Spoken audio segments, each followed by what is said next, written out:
Ladies and fellows, I came across a pretty interesting tweet today on X where they spoke of Blake MONROE.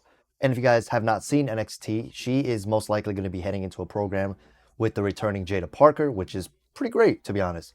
But let's talk about Blake MONROE, formerly known as Mariah May. Editor me, roll the intro. Cue the standing ovation! What an amazing moment. We are blessed. So, shout outs to Ace for this tweet, as they go on to say, it needs to be said, WWE is completely taking Blake MONROE backwards and not forward. Her promos don't feel special compared to AEW at the moment. I like that they wrote at the moment, meaning that there could be potential for improvement in the future according to how they feel about this. Her matches don't feel glamorous as the matches she had in AEW. Her being in NXT feels like a downgrade. Now, I'm not going to put words in this person's mouth. I'm simply going to give my perspective and discuss it with you guys, obviously. But I am a very big fan of Blake MONROE and Mariah May. I actually really enjoyed Mariah May. I was actually following her in her, her stardom days before she joined All Elite Wrestling. So with that being said, I appreciate her journey because I always knew her end game was WWE. She's like even said it on stream before. But now that she's in WWE, she said something that was really interesting this past Tuesday on NXT. And I want to talk about that and then we'll come back to this.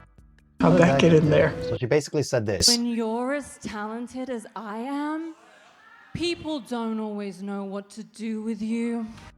So it's one of those things where some people thought she may be taking a shot at her employer. I don't think she's doing that. I think it was one of those things where she is doing what she does best. The glamour, right? She wants to be the center of attention. She wants to be talked about.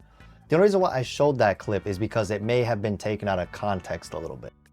I also say that because this clip that you just saw could be the clear indication of the long-awaited rumors of her going to the main roster, where it could be something like they could use this as a storyline where after she runs her program with Jada, Sean's like, a loser NXT type of situation where Sean might actually step in, or Ava, and be like, all right, well, you and Jada, loser leaves NXT, right? And then Jada wins, and they somewhat try to build the division around Jada, which brings me to the first point that I made initially, which is where there was no real big main event talent for her to work with. You had Jordynne Grace, who was her big first program, and then that was kind of it. Despite the fact that she debuted in the main event, or not the main event, but like interrupting the main champion, Jacy Jayne, obviously there hasn't been any sort of indication that she would be fighting for that title.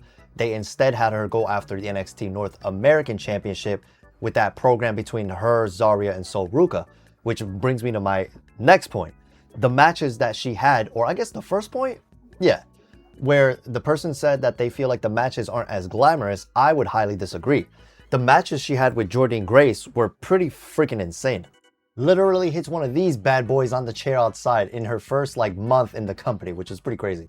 Had a crazy good steel cage match against Jordynne Grace as well to wrap up their, which she did lose. But what I'm saying is when she speaks, when she fights, people are always going to talk about her because she's the glamour, which is why she said that clip that I said earlier in the beginning. Because whenever she wants to be the center of attention, that's her character, right? The whole thing with this whole thing about her promo not being as special as they were compared to AEW at the moment, I would disagree. Her promo that she literally just did on Tuesday on NXT literally solidifies the fact that people hang on her every single word. Everybody was dead silent while she was talking. They were listening to every single thing she had to say. So much so that that clip I first showed you guys at the beginning, WWE themselves reposted the full version of it. And there's all these people talking about it, trying to give their own take on it. What did she mean by that? Who is she talking about? You know what I mean? Just little things like that right before Jada Parker comes out and they get into that whole situation with all that. And I say this to say that even though her matches have not been crazy high profile, with the exception of the ones that she had winning the NXT North American Championship and Jordynne Grace, when she fought Zarya and, the Sol Ruca saga thing, they had their own thing going on where, they were kind of beefing, but not really. And they were trying to figure out how to work through their issues. Mariah capitalizes on this, gets in between them and takes the title from basically both of them. Because even though Sol Ruca was champion, Zarya was advocating to defend it on her behalf. So just little things like that. You know, it's not always like, not everyone could be in the main title picture. And again, I'm not going to put words in this person's mouth because I don't know if they meant it as like she needs to be in the main title picture, or maybe this person just doesn't like how she's been booked in general. I don't think she's been booked badly. I don't think she's been buried by any means. Like, that word gets thrown around way too loosely nowadays, and nowhere near that. The fact that she's already won a title just a number of months into her WWE career is pretty freaking insane. And she's had some pretty crazy matches already. She's already shown what she can do and that she can hang. So her being at NXT feels like a downgrade. I don't necessarily agree with that, especially with the rumors, again, like I said earlier, of her going up to the main roster. I say this to say one last thing. This person posted it 20 hours, I guess a few hours after the other person did. So Ace, if you're watching this, man, I guess they stole your tweet.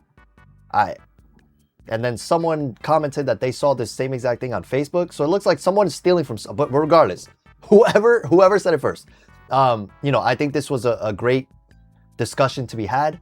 And it just goes to show that Blake Monroe continues to be the topic of conversation, which just proves my point even further, that the glamour is to be talked about regardless of where she's at on the card, which completely nullifies the argument that she's moving backwards and not forward. Like, that whole thing right there has just been debunked, right?